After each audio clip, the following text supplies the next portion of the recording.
Imagine walking into the heart of darkness, where one wrong word could mean instant death, where your identity is a carefully crafted lie, and survival depends on how convincingly you can become someone else entirely. This is not fiction. This is the extraordinary true story of William "Billy" Queen, an ATF agent who accomplished what no federal operative had ever done before. A 30-year veteran of law enforcement, he's a U.S. Army vet, a combat veteran, having served 4 years, part of which was spent in Vietnam. In just 28 months, he penetrated the Mongols Motorcycle Club, one of America's most dangerous criminal organizations. Billy became one of the most successful undercover agents anywhere. He infiltrated white supremacist groups, outlaw motorcycle gangs, and he's the only law enforcement professional to ever become a fully patched member of the Mongols outlaw motorcycle gang. The numbers are staggering. A single operation, codenamed Ivan, resulted in 54 arrests across Southern California. The Mongols, a gang responsible for drug trafficking, illegal weapons sales, and multiple unsolved murders, were brought to their knees by one man's extraordinary courage. But this isn't just a story of law enforcement triumph. It's a psychological odyssey of a man who lived two lives simultaneously. Queen risked everything, his family, his identity, his very soul, to infiltrate a world where trust is earned in blood and betrayal means certain death. Good evening. I'm glad you made it downtown. We begin tonight with a harrowing tale that would keep you on the edge of your seat. It is the exclusive story of an undercover agent who gave up his identity and everything he loved to infiltrate what authorities say is one of the most violent motorcycle gangs in America. For more than 2 years, he lived a dangerous double life in a daring undercover operation, wearing a wire, always afraid he'd be made and then murdered. How does a federal agent transform into an outlaw biker? What psychological toll does it take to live among criminals, knowing you'll ultimately betray them? How close did Billy Queen come to losing himself in the persona of Billy St. John? Prepare for a journey into the shadows of human experience, where the line between good and evil becomes razor thin. Danger was Billy Queen's inheritance, passed down from his father, an ATF agent who chased moonshiners through the rugged hills of North Carolina. Risk ran in his blood like an unstoppable current. Billy Queen is a cop through and through, a second-generation ATF agent whose father chased moonshiners through the South. I kind of followed in his footsteps, and it wasn't like it was a picture drawn out, this is what I'm going to do with my life. It's just something inside that led me that way. But could he have ever imagined the extraordinary journey that awaited him? By 1998, Queen wasn't just another federal agent. He was a tapestry of extraordinary experiences. A Vietnam War Special Forces veteran, a North Carolina police officer, and now an ATF agent with an insatiable appetite for adrenaline. Billy Queen grew up in Greensboro and got his first job as a High Point police officer in the early 70s. Motorcycles weren't just machines to him. They were symbols of freedom, rebellion, and raw power. Each ride was a dance with danger, a momentary escape from the mundane. The call that would change everything came unexpectedly. The target? The Mongols Motorcycle Club, a criminal organization so notorious, so deeply entrenched in violence, that no federal agent had ever successfully infiltrated their ranks. Drug trafficking, extortion, murder, these were their daily bread. The Mongols are the most feared motorcycle gang in America. Police say they're known for peddling meth, violent turf wars, and extortion. And wherever these packs of Harley-riding, tattooed gangbangers go, trouble seems to follow. And Queen was about to step into their world. Who walks voluntarily into a den of murderers? Who decides to become someone else entirely, knowing discovery means certain death?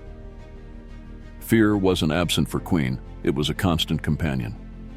But resolve, that burned brighter than any fear. He would become Billy St. John, a drifter, a motorcycle enthusiast with just enough of a criminal edge to be believable. Operation Ivan was more than an assignment. Queen wasn't just changing clothes, he was rewriting his entire existence. Weeks of meticulous preparation led to this moment. Training, psychological conditioning, creating a backstory so seamless it could withstand the most intense scrutiny. The Mongols weren't just a motorcycle club. They were a brotherhood with blood-sworn loyalty and a motto that sent chills down spines. Respect few, fear none. They are unlike any other motorcycle club that I have ever seen. They say, respect few, fear none. I mean, they lived by that. They respected few to include the police, and they feared none to include the police. Would Billy Queen survive this journey? Or would Billy Street John consume him completely? The stage was set. The transformation was imminent. And the most dangerous undercover operation in ATF history was about to unfold. The Mongols weren't just another motorcycle club. They were a force of organized chaos, a criminal brotherhood where trust was earned in blood and loyalty demanded at gunpoint. Their very existence was a testament to the thin line between rebellion and criminality. They're not for profit. They don't have a common goal. It's a camaraderie thing. It's a machismo thing. It's being top of the heap, king of the mountain for them. Billy Street John didn't exist yet, but Billy Queen needed him to be real, painfully, convincingly real. He transformed himself methodically, growing out his hair, swapping his clean-cut ATF appearance for a leather vest that spoke of rebellion, and crafting a persona so authentic it would fool the most paranoid criminals in Southern California. His backstory was carefully constructed. A drifter selling avionics equipment, just mundane enough to avoid suspicion, just intriguing enough to spark curiosity. They thought that I bought and sold avionics equipment. One wrong word, one misplaced detail could unravel everything. We weren't completely prepared for that. Like, they wanted school records and phone numbers to get in touch with relatives, and we were setting up phones in different states And setting up people to play the part of right. fictitious relative? The Mongols weren't impressed, not yet, but they weren't dismissing him either. I hadn't been in prison with them. I didn't grow up with them. One day I showed up. An invitation to hang around was more than just a casual request. It was a test, a brutal, unforgiving examination of character. Queen knew the stakes. The Mongols were legendary for exposing law enforcement, background checks, surveillance, even physical intimidation. Nothing was off limits in their quest to protect their criminal empire.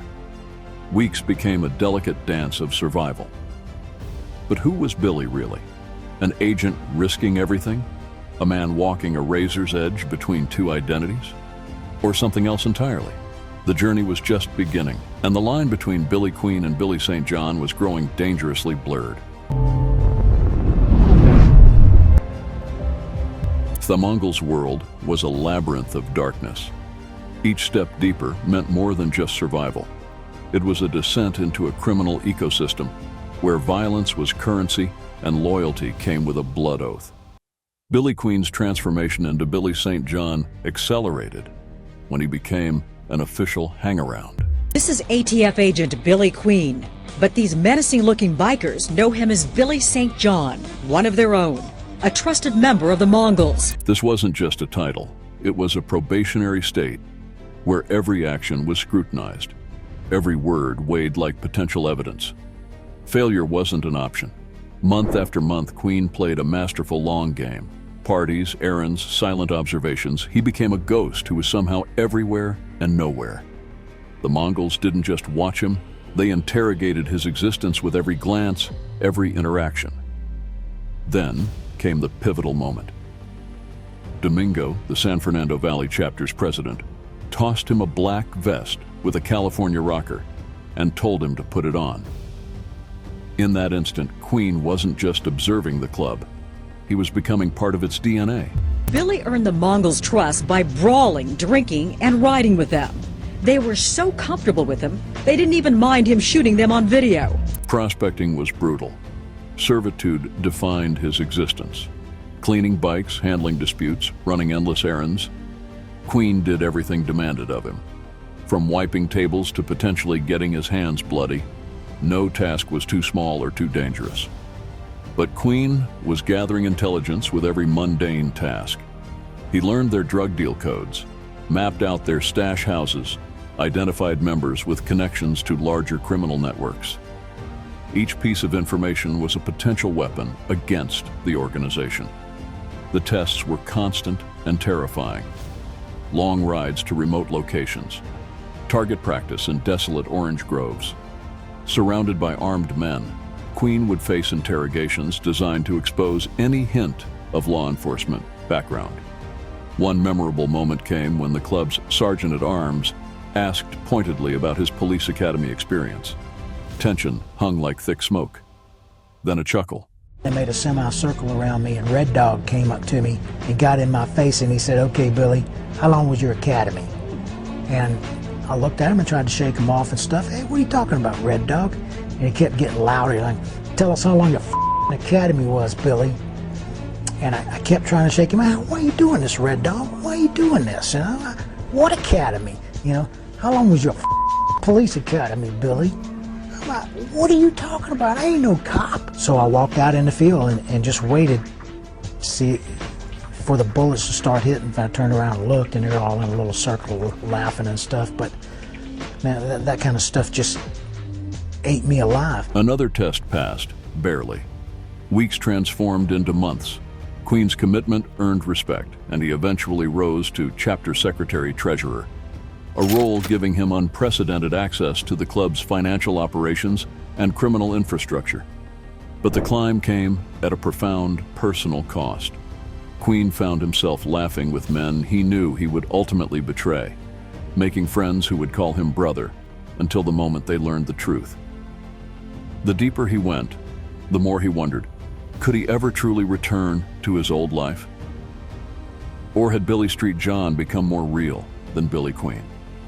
The line between agent and outlaw blurred with each passing day. Two identities, one dangerous reality. Billy Queen was living on the knife's edge of survival. To the Mongols, he was Billy Saint.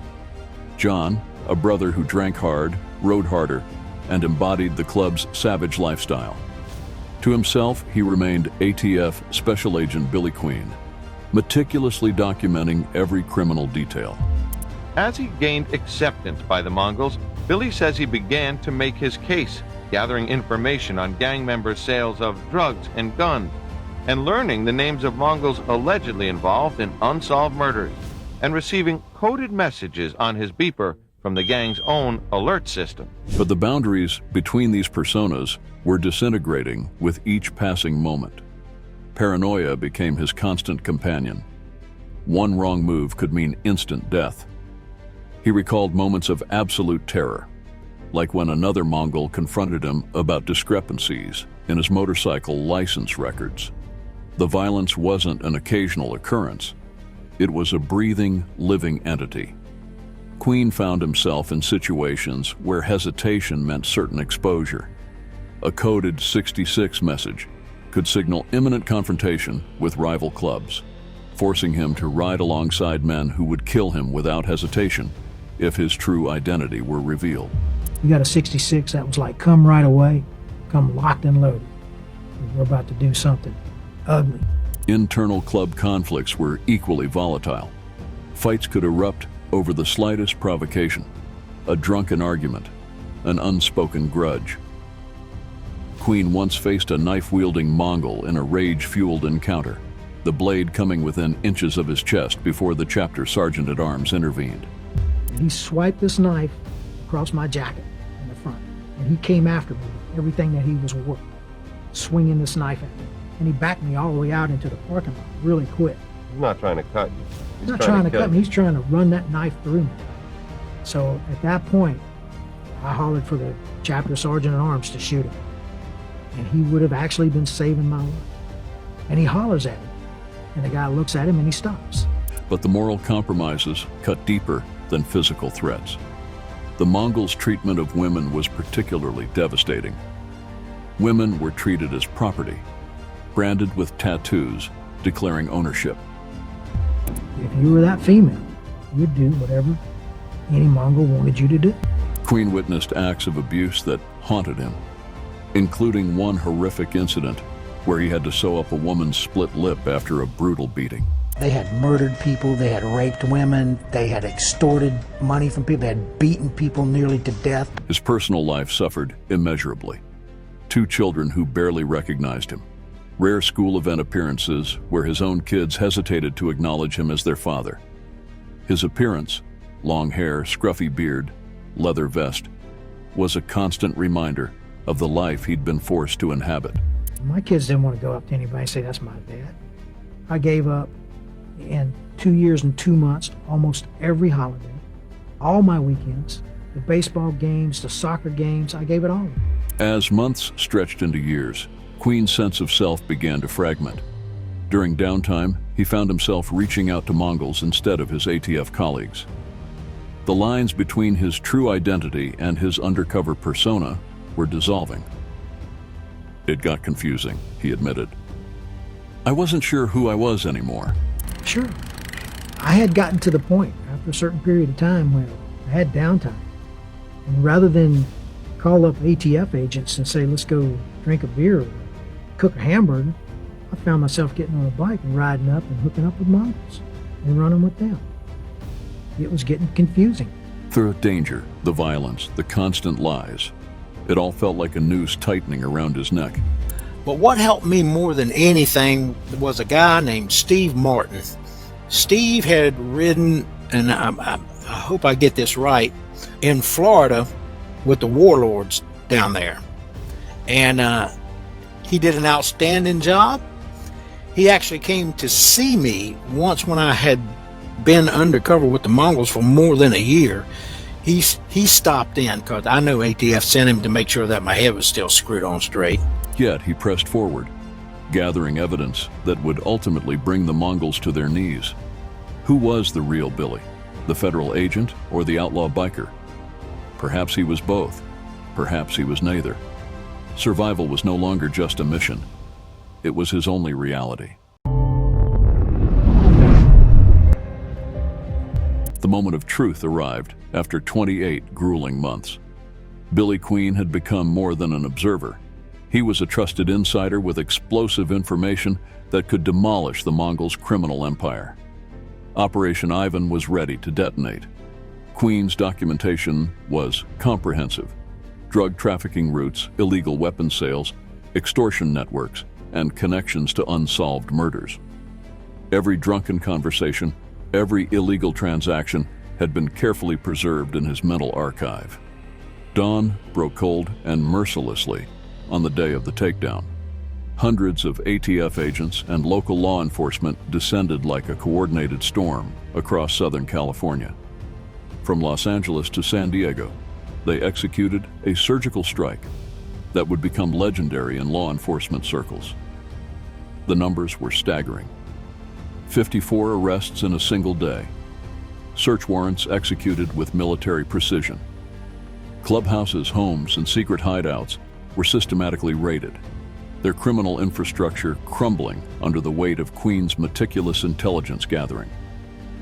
Queen himself was whisked away to a secure location, watching the operation unfold from the shadows. The moment was bittersweet. The seizures were monumental: guns, drugs, stolen motorcycles. The ATF dismantled the Mongols' operational capabilities with surgical precision. Prosecutors used Queen's testimony to secure convictions against dozens of members, including top leadership. For law enforcement, it was more than a victory. It was a landmark moment, the most extensive infiltration of an outlaw motorcycle gang in United States history. A precedent had been set. No criminal organization was truly untouchable. But victory came with a price. Queen's identity as Billy St. John was now burned into the Mongols' collective memory. You think they'll come for you? No doubt. I have no doubt. I think back, I just wonder who it's going to be. The emotional toll was immeasurable. Queen had spent years immersed in a world of violence and deceit, watching men he considered brothers commit heinous acts. And in the name of justice, he had betrayed them completely. "It was the right thing to do," he said, "but that doesn't mean it was easy." Operation Ivan was more than a takedown. It was a statement. Proof that even the most insular, dangerous organizations could be penetrated. For Billy Queen, it was the culmination of years of unimaginable sacrifice. But the story was far from over. The Mongols were wounded, not defeated, and Queen's journey was just beginning.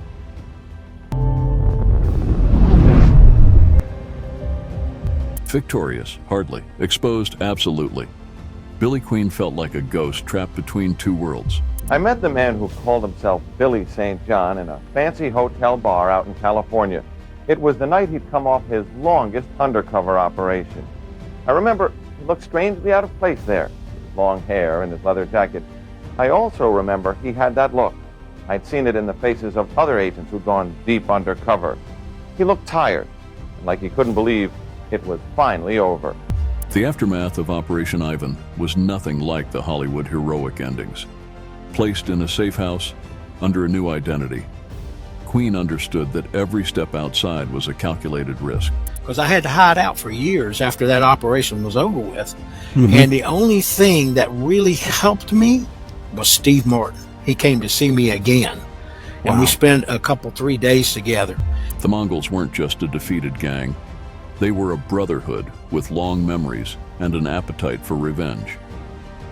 His psychological scars ran deeper than any physical wound. I went through that psych program after my long undercover operation with the Mongols. Reconnecting with his former life felt like trying to reassemble a shattered mirror.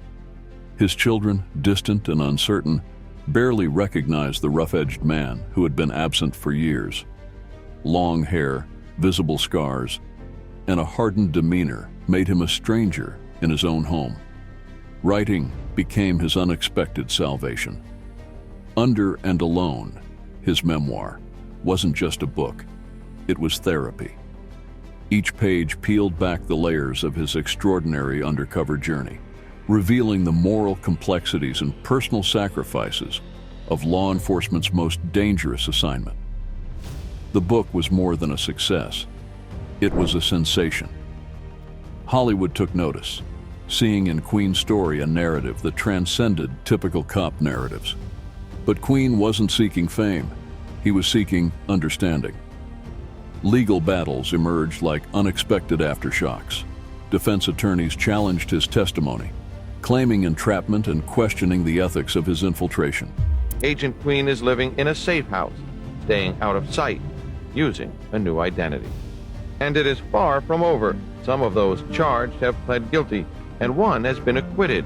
But lawyers for others who pled not guilty have already challenged Agent Queen's credibility and his account of what he did and what he saw. The Mongols, though significantly weakened, hadn't disappeared. They evolved, becoming more secretive and sophisticated. Queen's story resonated far beyond law enforcement circles. It exposed the human side of undercover work, the psychological chess match of maintaining two identities, the moral compromises, and the lasting trauma of living among criminals. Years later, his reflections carried a mixture of pride and profound melancholy. I'll have to look over my shoulder for the rest of my life. If I had it to do over again, I wouldn't have done it. See, it needed to be done, but it didn't need to be done by somebody that had a family. If I had this whole thing to do over again, I wouldn't do it. William Billy Queen's infiltration of the Mongols wasn't just a law enforcement operation. It was a testament to human resilience, a story of a man who walked into darkness and managed to emerge, changed but unbroken. His journey reminded everyone that true heroism isn't about glamorous victories. It's about the quiet, personal battles fought in the shadows, where the line between right and wrong blurs, and survival depends on maintaining your core identity. The Mongols had been dealt a massive blow, but the real victory was Queen's survival, physical, psychological, and spiritual. And his story was far from over. But this year they brought Billy out and they presented him with the Legacy Award. And we're talking about a conference of roughly 1,000 Southern California police officers. And to be recognized like that and honored, congratulations, brother. Oh, well, thank you for saying that. Thank you for saying that.